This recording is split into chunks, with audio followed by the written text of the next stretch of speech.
지금서부터요, 행동 지원에 대한 마인드맵 한번 살펴볼 수 있도록 하겠습니다. 실질적으로는 이게 처음으로 들어갈 거예요. 우리 직강 하시는 선생님들은 요거 지금 나중에 보시지만 인강 하시는 선생님들은 요거 앞으로 돌려서 보실 겁니다. 요거 앞에 배치해 주시면 되는 거예요. 자, 한번 보겠습니다.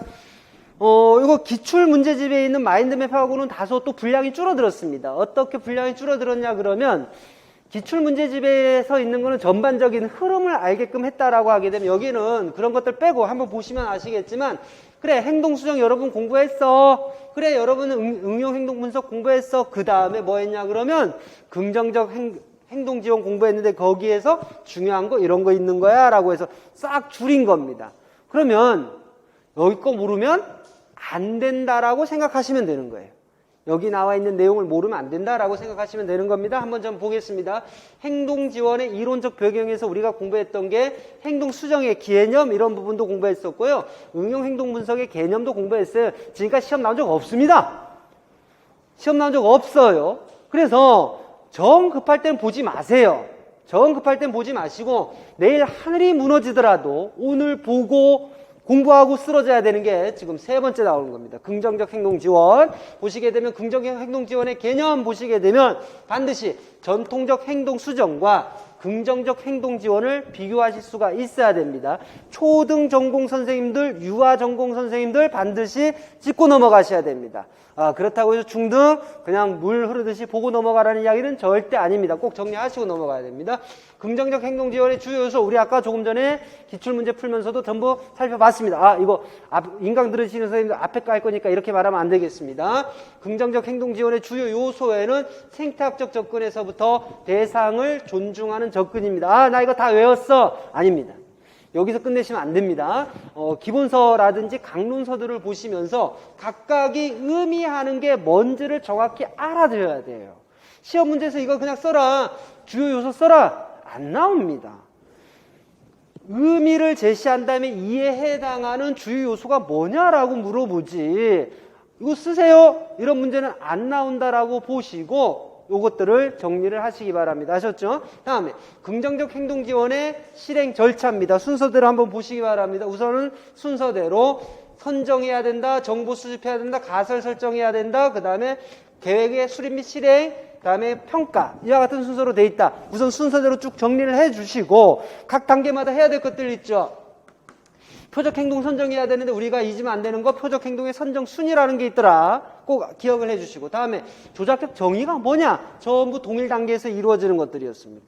다음에 표적 행동 관련 정보를 수집할 적에 어사비오 중요한 거 있죠.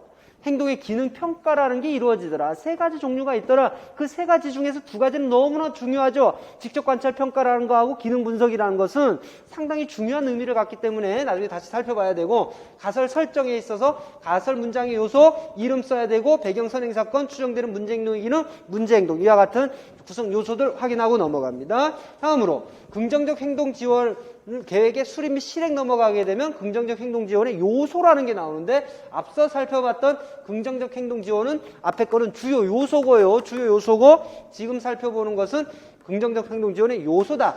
배경 선행 사건 중재하고 그 다음에 대체 기술 교수 그 다음에 문제 행동에 대한 반응 장기 지원 이와 같이 되어 있는데 여기 보시게 되면 대체 기술 교수에도 다시 세 가지가 있더라라는 거 깔끔하게 정리해 두시면 좋겠습니다.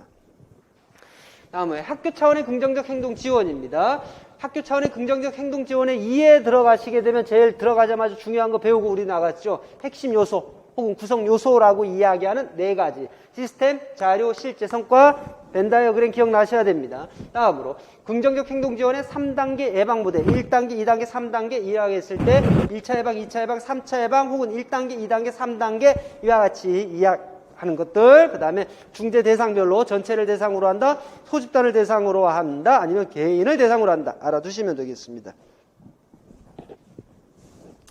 다음으로 여기에 보시게 되면요. 학교 차원의 긍정적 행동 지원의 실행 과정에 대해서 저도 기본서에 소개를 시켰습니다만은 이 부분에 대해서는 합의된 게 없어요. 제가 기본서에 소개드린 바는 미국을 기준으로 해서 미국의 공신력 있는 기관에서 발표한 것을 우선적으로는 소개를 시켜드렸지만 아직까지 합의된 것도 없고요. 아직 시험에 이 부분과 관련해서 출제된 적이 없습니다. 그렇죠? 출제된 적은 없으니까 한번 기본서에 나와 있는 내용을 한번 보시는 정도로. 행동의 기능평가와 표적행동. 기능평가가 뭐냐? 문제행동의 기능의 종류가 이와 같이 있더라는 것 기억을 하셔야 돼요. 꼼꼼히 외우시기 바랍니다. 꼼꼼히 외우시고 문제행동 기능의 분류, 육해자극의 획득이냐 혐오자극의 회피냐 이와 같이 크게 범주화해서 나눌 수도 있고 그 다음에 문제행동의 기능평가로 넘어가시게 되면 간접, 직접 관찰평가, 기능분석 이와 같이 나옵니다. 간접평가 시험 잘 안 나오고요. 직접 관찰 평가의 종류는 반드시 기억을 하셔야 됩니다. 반드시 기억을 하시고 유특 전공 선생님들은 일화 기록의 특성까지도 명확하게 기억을 하셔라. 초등, 중등은 일화 기록에서부터 행동의 기능평가 관찰제까지 종류는 반드시 외우고 아직까지 시험에 안 나왔던 게 뭐냐 그러면 행동의 기능평가 관찰제는 시험에 안 나왔어요. 시험에 나오진 않았지만 종류상으로는 알고 계셔야 돼요. 종류상으로는 알고 계셔야 된다. 기능분석의 정의는 뭐냐? 그 다음에 기능분석 언제 하는 것이냐? 왜 하는 것? 정의가 왜 하는 거냐 합니다. 이게 왜 하는 것이냐? 언제 하는 것이냐? 이와 같이 구분이 되는 거죠. 바람직한 행동을 증가시키는 방법, 강화의 방법이 있었고 토큰제도 있었고 행동계약이 있었고 집단 강화 있었고 고학률 요구 연속이 있습니다. 외우셨습니까? 외우는 거 물론 이거보다 더 많습니다만 임용과 관련해서 많이 언급되고 있는 게 강화, 토큰제도, 행동계약, 집단강화, 고학률, 요구, 연속 이렇게 돼 있다. 그래서 지금 강화 보게 되면 강화가 뭐냐? 몰라. 이제 강화 그건 물어보지도 않아. 시험에 강화가 뭔지 물어보지도 안 할 거야. 강화제의 유형은 구분해야 되겠죠. 그렇죠? 조금 전에 자꾸 시험 문제 나오는 거 보셨잖아요. 강화제의 종류, 유형, 근원에 따라서 구분할 수도 있고 물리적 특성에 따라서도 구분할 수 있다. 그래서 무조건 강화제와 조건 강화제 이렇게 구분할 수도 있고 나머지 음식물 강화제에서부터 사회적 강화제까지 물어볼 수 있는데 다시 한번 말씀드립니다. 중특은 당연한 겁니다. 중특은 가장 전공 영역을 심화 있게 다루는 전공이기 때문에 무조건 알아야 되는 거고 유특 선생님들은 특히 유특 선생님들은 이 부분을 물리적 특성에 따른 강화제의 분류 꼭 기억하셔야 됩니다. 유특에서 많이 물어보는 패턴입니다. 강화제의 판별 및 선정, 강화도, 선호도 평가 방법 우리가 한번 살펴본 적이 있습니다. 질문, 관찰, 시행기반 평가 이와 같이 세 가지 방법이 있고 그 중에 최고는 뭐다? 시행기반 평가다. 단일자극, 짝자극, 다중자극 이와 같이 해서 세 가지 방법으로 있더라는 거. 강하게 어떻게 강화를 줄 것이냐? 연속적으로 줄 거냐? 간헐적으로 줄 것이냐? 연속 따박따박 모두 행동, 바람직한 행동을 할 때마다 따박따박 주세요. 그러면 연속이고 아니면 불규칙적으로 주세요. 라고 이야기하게 되면 간헐이더라. 고정하고 비율로 가더라. 고정은 따박따박 맞죠? 변동은 뭡니까? 평균에 맞춰서 이렇게 되는 것이고 비율 빈도의 문제다라고 이야기할 수 있겠고 간격은요 시간의 문제다라고 이야기할 수가 있겠습니다. 토큰 제도와 관련해서 토큰의 구성 요소 한번 알아두세요. 어렵지 않은 거니까. 행동계약 봅니다. 행동계약은 다른 것보다 행동계약의 구성 요소를 우리 선생님들이 찾아내실 수 있으시면 돼요. 이러한 그 형식에서 어떠한 요소들이다라는 걸 찾아내시면 됩니다. 다음에 집단 강화 봅니다. 집단 강화, 독립, 종속, 상호 종속적인데 이 시험 문제 패턴은 정해져 있다. 설명 쭉 나온 다음에 그 중에서 어떤 유형이냐. 다음에 단점 쓰게끔 하는 거. 종속적, 상호 종속적. 단점 쓰게끔 하는 건 거의 종속적 집단 강화와 상호 종속적 집단 강화에 제한되어 있습니다. 단점을 언급하는 데 있어서는 고학률 요구 연속입니다. 띄엄띄엄 나오고 있더라. 띄엄띄엄 나오고 있는데 고학률 요구 연속의 효과적인 활용법 4가지가 있고요. 그 다음에 옆에 과제 조건 보십시오. 과제 조건 꼭 기억하시기 바랍니다. 출제된 적 없습니다. 출제된 적 없는데 과제 조건 기억을 해 두시면 좋겠고요. 고학률 요구 연속 시 고려할 점 뭡니까? 문제 행동을 한 다음에는 고학률 요구 연속을 사용하지 말아라 라고 이야기하는 것들 그런 부분들이 여기에 언급이 되어 있으니까 고학률 요구 연속 시간상으로 출제될 때가 됐죠. 고학률 요구 연속이 시간상으로 출제가 될 때가 됐습니다. 그다음에 바람직하지 않은 행동을 감소시키는 방법에는 뭐가 있을까? 행동 감소를 위한 중재 방법 봤더니 행동 감소를 위한 수준별 대안 그랬더니 수준 1에서부터 4까지 나왔다. 최소 강제성 대안의 원칙이라는 부분을 이야기를 하고 있구나라고 이야기할 수가 있겠습니다. 차별 강화 봤더니 차별 강화 유형, 저비율 행동 차별 강화, 다른 행동 차별 강화, 대체 행동 차별 강화, 밑에 상반 행동 차별 강화. 공통적으로 선생님들이 알고 계셔야 될 건 뭐다? 목적. 그 다음에 어떤 부분에 대해서 중재를 제공하느냐. 이 부분은 꼭 기본적으로 파악하고 계셔야 됩니다. 비교를 위해서. 저비율 행동 차별 강화해 보니까 전체 회기 저비율 행동, 반응 시간 저비율 행동, 간격 저비율 행동. 이와 같이 세 가지로 구분하더라라는 거. 다음에 다른 행동 차별 강화, 목적 마찬가지, 대체 행동도 목적하고 대체 행동 선택 기준 네 가지 기능의 동일성에서부터 사회적 수용 가능성까지 있다라는 거. 대체 행동 선택 시 고려사항 세 가지입니다. 반응 효율성에서부터 반응 인식성까지 있는데 여기서 우리가 고려해야 될 건 반응 효율성 안에 교체 기술의 선택 기준이라는 게 포함되어 있더라라는 거 다시 한번 눈여겨보아야 될 항목인 것 같습니다. 비유관 강화는 개념이 자꾸 나와요. 비유관 강화는 개념이 계속적으로 나오고 있으니까 개념 한번 살펴봐야 되겠습니다. 속어와 관련해서 속어가 뭐다? 개념 한번 시험도 나왔었거든요. 뿐만 아니라 주요 속어 관련 용어들, 속어 폭발이라든지 자발적 회복, 특히 이 두 개, 속어 폭발하고 자발적 회복 이 부분은 좀 봐두시면 좋겠죠. 다음에 벌의 종류, 부적하고 정적 있고 부적벌의 요 종류들 별로 부적벌에는 뭐가 있고 정적벌에는 뭐가 있다. 종류별로 그룹핑을 잘 해두세요. 그룹핑을 잘 해둘 필요가 있습니다. 새로운 행동을 습득할 적에 보게 되면 촉진과 용암이 나오는데 촉진의 종류 반응 촉진하고 자극 촉진이 있다. 아시죠? 마찬가지로 강제성의 정도에 따라서 우리가 구분을 하기 때문에 강제성의 정도에 따라서 이거 외우셔야 됩니다. 순서대로 뚝 외우시기 바랍니다. 강제성이 약한 거에서부터 강한 것으로. 그 다음에 촉구와 용암, 촉진 체계 하나, 둘, 셋, 네 개가 나옵니다. 최대, 최소에서부터 시작해서 점진적 안내까지. 점진적 안내는 신체적 촉진이라는 부분하고 결부되어 있다라는 것도 다시 한번 보시고요. 행동연세법 봅니다. 행동연세법 과제 분석이라는 게 이루어지더라. 과제 분석 이후에 성취 수준의 평가가 이루어지는데 두 가지 방법이 있다. 다음에 행동연세법의 유형, 전진, 후진, 전체 행동연세법. 여기에서 행동연세법의 유형에서 끝나면 안 되시고 각각의 연세법에서 맨날 시험 나오는 거, 중요하게 시험 나오는 건 뭐냐 그러면 어떤 식으로 강화 주는데 이게 나오더란 말이야. 어떤 강화 주는데 어떤 식으로 주는데 이 부분이 나와요. 그러니까 한번 확인해 보셔요. 다음에 행동형성법입니다. 행동형성법에 제가 절차 이렇게 표기해 놨지만 선생님들이 구분하셔야 될 건 뭐냐 그러면 어떤 건 행동형성법이고 어떤 건 행동연세법이냐 요걸 구분하는 거예요. 요걸 구분을 하는 거예요. 그래서 선생님들이 제일 애매하면 애가 태어나면서 뭐 옹알이에서부터 엄마 하는 것까지 있죠. 그 과정에 나타나면 뭐 소거하고 목표 행동과 유사한 행동에 대해서는 강화를 주고 나타나면 소거하고 이런 부분들을 보시면서 구분해야 되겠다. 그 다음에 모방하기 보시면 모델 제시 방법은 자기 관찰하고 자기 모델링이 있다. 자기 관찰은 전부 풀로 보여주는 거, 자기 모델링은 좋은 것만 보여주는 거. 행동이 일반화와 유지 들어갑니다. 자극 일반화, 반응 일반화 기억하시죠? 자극 일반화, 반응 일반화, 유지 있습니다.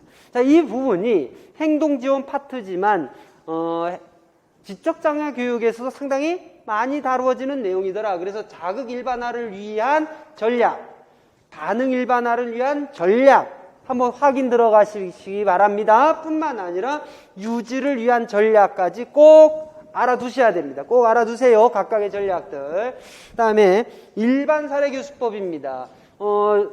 이번 행동지원 파트에서는 일반 사례 교수법에 대한 문제는 조금 찾아보기가 힘들 겁니다. 일반 사례 교수법은 지적장애 쪽으로 많이 돌리고 있어서 그렇습니다. 그래서 일반 사례 교수법이 뭐냐라고 해서 절차가 나와 있는데 꼭 알아두셔야 되겠죠. 절차 맨날 나오는 겁니다. 맨날 나오는 거 꼭 알아두셔야 되고 인지적 행동 수정의 중재와 관련해서 자기관리 기술. 우리 선생님들 보니까 틀리는 이유 중에 자기관리 기술이 이와 같이 많은 것들을 포함하고 있다는 걸 모르시는 선생님들이 계신 것 같아요. 자기 통제, 자기 훈련이라고도 이야기하는 이 자기관리 기술이 이와 같이 많은 것들을 포함하고 있다는 걸 꼭 기억하셔야 됩니다. 다음 자기 교수 순서 기억하시겠습니까? 순서 맨날 나오는 겁니다. 인지적 모방, 외적 모방에서부터 내적 자기 교수까지 순서대로 꼭 정리하실 수 있어야 되고 그 다음에 자기 진술문 이 부분은 정서행동장에서도 우리가 자꾸 살펴봤었죠. 그렇죠? 정서행동장애 공부할 때까지 살펴봤는데 우려되는 건 이 자기진술문이에요. 우리 선생님들이 자기진술문의 종류를 쓰세요 혹은 자기진술문의 종류를 보고 나서 이 부분이 어디에 들어가는 것이다 구분하실 수 있으셔야 되겠습니다. 그다음에 행동의 관찰과 기록으로 가시게 되면 아까 행동의 선정 순위 다시 한번 언급이 되고 있고 조작적 정의 행동의 6가지 차원 보세요. 이거 어려운 거 아니니까 한번 바짝 신경 써서 빈도, 지속시간, 위치, 지속시간, 지연시간, 위치, 형태, 강도 이와 같이 대부분은 6가지, 5가지를 이야기하는 학자도 있어요. 책들 보면. 근데 그건 너무 신경 쓰지 마시고 그거나 우리는 6가지로 알고 있으면 됩니다. 목표 행동의 구성 요소, 학습자 조건, 기준, 행동 이렇게 돼 있는데 다 아는 것도 당연한 거고 행동 목표 진술 방식에서 메이거식이 자꾸 나오더라. 메이거식은 뭐가 이야기하면 됩니까? 조건과 수락, 기준과 행동. 이렇게 하면 되죠? 아동 이름만 빼면 돼요. 아동 이름만 빼면 된다. 행동의 직접 관찰과 측정, 관찰자 간 일치도 당연히 중요한 거고요. 행동의 직접 관찰 방법은 행동 묘사 관찰 기록 방법, 일화 관찰하고 ABC 관찰, 행동 결과물 중심 나왔었고, 행동 특성 중심 하나, 둘, 셋, 넷, 다섯. 행동 특성 중심 관찰 기록 우리가 흔히 뭐라고 이야기를 하고 있냐 그러면 사건 기록법이다. 이렇게 이야기하는 거예요. 시험 문제는 사건 관로 빈도 기록법 이렇게 나올 가능성이 높습니다. 지금 전형적으로 계속 그렇게 나왔으니까 사건 관로 빈도 기록법. 사건 빈도 기록법. 요 지금 선생님들이 보고 계신 표현은 양명희 교수님 책에 있는 표현이고 지금 임용 시험에 나왔던 표현은 가장 많이 출제됐던 방식이 이거예요. 사건 관로 빈도 기록법. 이와 같이 표기되어 있고 이와 같이 이 안에 있는 유형들을 모두 포함하는 것이다 라고 보시면 돼요. 그 다음에 시간 중심 보게 되면 간격 기록법하고 시간 표지법 2가지가 있죠. 세부적으로 전부 다 알고 계셔야 됩니다. 장단점들. 그 다음에 시간중심 관찰 기록에서 시각적 표현과 행동 발생률 구할 수 있으십니까? 다음에 관찰자 간 일치도도 구할 수 있으시겠습니까? 가장 기본적인 수준 이제는 넘으셔야 됩니다. 간격대, 간격 아까 우리 들어보셨죠? 간격대, 간격 이런 표현들 전부 구하실 수 있어야 돼. 다음에 그래프 그리기와 자료의 시각적 분석, 자료의 시각적 분석 방법, 수준, 경향, 변화율, 중첩 정도, 효과의 즉각성 정도, 무엇을 의미하는지도 반드시 파악해 두시기 바랍니다. 자, 단일 대상 연구 들어갑니다. 단일 대상 연구 들어가게 되면 기초선 중재 유지 이런 부분들도 있고 신뢰도하고 타당도 나오는데 이 부분만 한번 볼게요. 다 중요한데요. 신뢰도를 훼손하는 요인, 잘못과 안 된 측정 체계가 있다. 그 다음에 불충분한 관찰자 훈련이라는 게 있다. 관찰자 훈련, 다음에 의도하지 않은 관찰자 역량. 이 부분 시험 나왔던 거고 불충분한 관찰자 훈련에 뭐가 있냐 그러면 관찰자 표류라는 게 있습니다. 관찰자 선정은 좀 경험 있는 관찰자를 선정해야지 기준을 정해서 그 기준을 달성할 수 있을 만큼 충분히 관찰자를 훈련시켜야지 라는 게 관찰자 훈련이에요. 이 3가지가 있고 의도하지 않은 관찰자 역량, 관찰자 기대와 관찰자 반응성. 시험은 아직까지 이 신뢰도를 훼손하는 요인 그리고 그 안에서 관찰자 표류가 시험에 나왔단 말이야. 그런데 이제 여러분들이 더불어서 공부해야 될 게 뭐냐 그러면 타당도를 훼손하는 요인이에요. 타당도를 훼손하는 요인. 간접 측정을 했다. 그 다음에 목표 행동의 차원을 잘못 측정을 했다든지 측정의 인위적인 산물 요것 때문에 타당도가 위협이 되더라 라고 이야기를 하고 있습니다. 이 부분은 아직도 카페에 올라가 있으니까 지금 뒤늦게 합류하신 선생님들은 이 내용을 꼭 확인을 하시기 바랍니다. 타당도를 훼손하는 요인, 간접 측정이 이루어졌다라든지 목표 행동의 차원을 잘못 측정했다든지 측정의 인위적 산물로 인해서 타당도가 훼손되기도 한다라는 거 꼭 확인하시기 바랍니다. 단일 대상 연구 설계 봤더니 반전 설계하고 반전 설계의 장단점 보시고 다음에 바로 중다 기초선 설계 들어가시면 됩니다. 중다 기초선 설계에서 내적 타당도 높이기 위해서 반드시 이루어져야 되는 것 조금 전에 우리가 앞에 살펴봤던 내용들 있을 것이고요. 유형 보면 행동 간, 상황 간, 대상자 간 이렇게 구분을 한다. 중다 기초선 설계의 변형, 중다 간헐까지는 시험 나왔는데 지연된 중다 기초선 설계는 몇몇 강론서에는 설명이 되고 있습니다. 지연된 중다 간헐 기초론 설계, 지연된 중다 기초론 설계. 그래서 변형이 있다라는 건 알아두시고요. 기준, 중재, 조건, 이 설계들 중에서 전부 선생님들이 기본적으로 알고 계셔야 될 게 내적 타당도를 높이기 위해서 어떤 방법들을 쓰고 있나, 이 부분들은 꼭 확인하시기 바랍니다. 자, 이와 같이 해서요, 지금 빨리 요 마인드맵 내용 한번 살펴봤습니다. 마인드맵 내용 살펴보시고 선생님들도 시간 내서 꼭 복습해 주시고, 무슨 이야기인지 아시겠죠? 자, 고생하셨습니다.